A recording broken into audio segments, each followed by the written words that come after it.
now to talk more about all of that is Tennessee Senator Bill Hagerty, a member of the Senate Foreign Relations, Banking and Appropriations Committee. Senator, it's good to see you. Good morning. Thank you so much for being here. Do you think the TikTok bill comes to the floor in the Senate?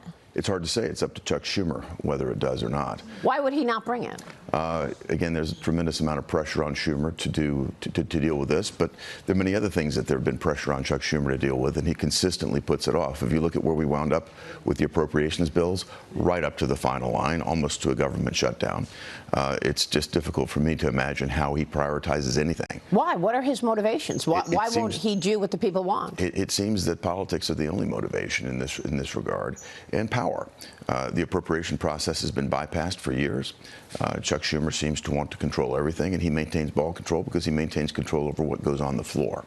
We'll see how this bill prioritizes itself when the grand scheme of things is laid out, but I think it's going to be basically politics at the end of the day. Wow, that is really disappointing. Let me get your take on this call between Xi Jinping and Joe Biden. Sure. What do you know went on? I mean, it feels like the U.S. is constantly begging China for some kind of a rapport and a constructive relationship, but China doesn't respond.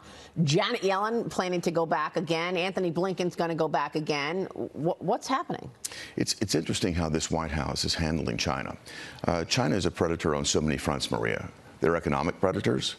They're certainly military predators, and from a diplomatic standpoint, they've adopted very predatory practices as well.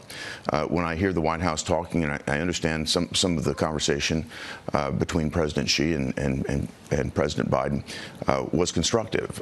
What they talked about with regard to TikTok, I think President Biden made clear what he's looking for is not a ban, but he's looking for a divestiture. I think that's the path that, again, Chuck Schumer is going to have to figure out if he brings this bill to the floor. They also talked about the production that China is undertaking of green energy products and flooding the market with that. This is very typical of China's practices of coming in, picking a champion industry, subsidizing it, and flooding the market with it. What I would have loved to have heard more about was how President Biden is holding China accountable. I wish he would hold them accountable for purchasing energy from Russia, from Iran, which is essentially fueling the wars there. Why does he never hold Xi Jinping accountable? It's unbelievable. This happens over and over again. And your point about flooding the market with subsidized products, I've said this many times. John Ratcliffe, former DNI, told me China's strategy is very simple. Rob, replicate, replace. That is exactly what they're doing now in the EV area, isn't it? Indeed. Rob, you talk about intellectual property theft, and replicate, they copy what we have, they try to make it better, and replace with deeply subsidized products. John, so they did that exactly at Tesla? Right. Tell me what's going on. That's what we just learned, that there's a new product that's been introduced from China. A Chinese EV car maker has put out a product looking much like a Porsche for a price point of about $30,000. Tesla's price dropped. A Porsche or a Tesla? It looks like a Porsche to compete against Tesla, and Tesla's price dropped 8.5% yesterday on the markets. So that's why Tesla stock plummeted. Wow, this is incredible. That's exactly the strategy. Rob, replicate, replace. Come up with something that was an American-made company that has the intellectual property that they could steal, replicate it, and then ultimately replace it. There's a deeper concern about the Chinese EVs as well, Maria, and that is that these EVs have a tremendous amount of information gathering equipment.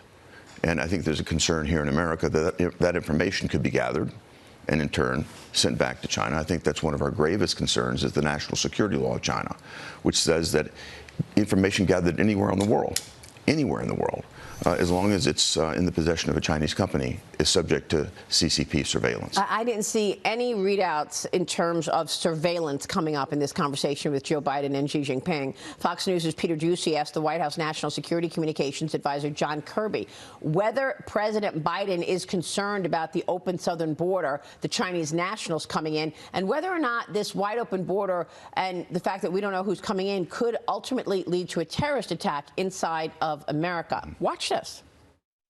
If we don't know who is coming into our country and we don't know what their intent is, that is a threat. Does President Biden agree? We do have significant national security concerns that have to be met. It's not anything more from the president. As the person in charge of preventing a terrorist attack in the homeland, does President Biden think that some of these border crossers could be in the United States right now plotting a terrorist attack? The president's confident that throughout the interagency, DHS, intelligence community, that we're doing everything we can to be as vigilant as we can to ensure the safety and security of the American people here at home.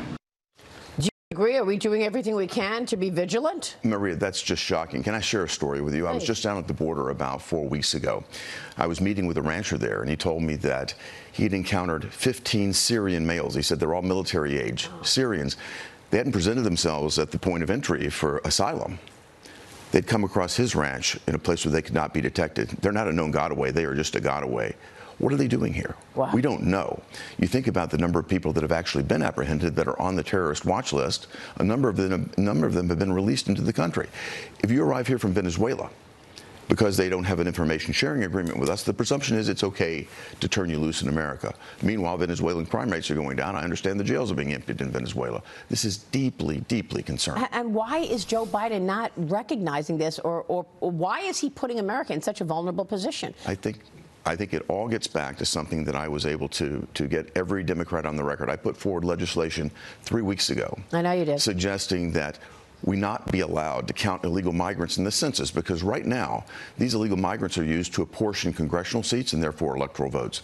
If you look at the number of people that have flooded into our country just under Joe Biden, that would account for 13 congressional seats, Maria. 13 congressional seats, and therefore that many electoral votes. So the open border gives them more people to put in areas that have representation that is Democrat. That will get them more seats in terms of congressional districts. Exactly. But will those people ultimately vote? Do they want them to vote in the presidential election? The Democrats win regardless because they still retain congressional power. If you look at the states that are losing population, New York, Illinois, California, where are the sanctuary cities located? Again, New York, Chicago, Illinois, Los Angeles, San Francisco. They just need the people there. In fact, the congressional representative from Brooklyn, the same district of James Madison High School, where they turned the kids out so they could put illegal migrants in for housing, she said it on the air. She said, I need these illegal migrants for the purposes of redistricting. She doesn't want to lose her district, and she's going to repopulate her district with these people that have come here illegally. And not one Democrat would agree to that amendment. No, they would not. Even some of your Republican colleagues would not agree to that amendment. The point here is that they are taking what had been called a conspiracy theory, and they're confirming a fact that this is a real conspiracy to basically inflate the votes of those people in these blue districts and weaken and dampen the votes in places like states like mine. We don't have that many illegal migrants. Think about it. You have twice as many illegal migrants in your district.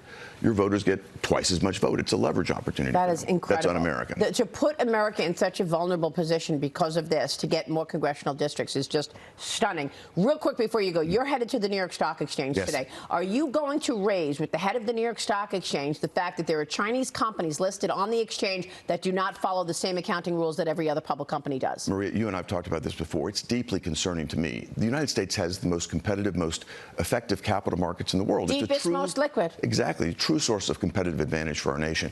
Why in the world do we allow the Chinese companies to come here, access our capital markets, yet not play by the same set of rules that American companies have to play by? I mean, the Obama administration, when Joe Biden was vice president, signed a memorandum of understanding allowing this, and we're wondering if he got paid for it from China. We're going to talk with James Comer coming up, chairman of the Oversight Committee, and I will put that question to him. Thank you. Senator, thank you. Great to see you, as always. We will see you later.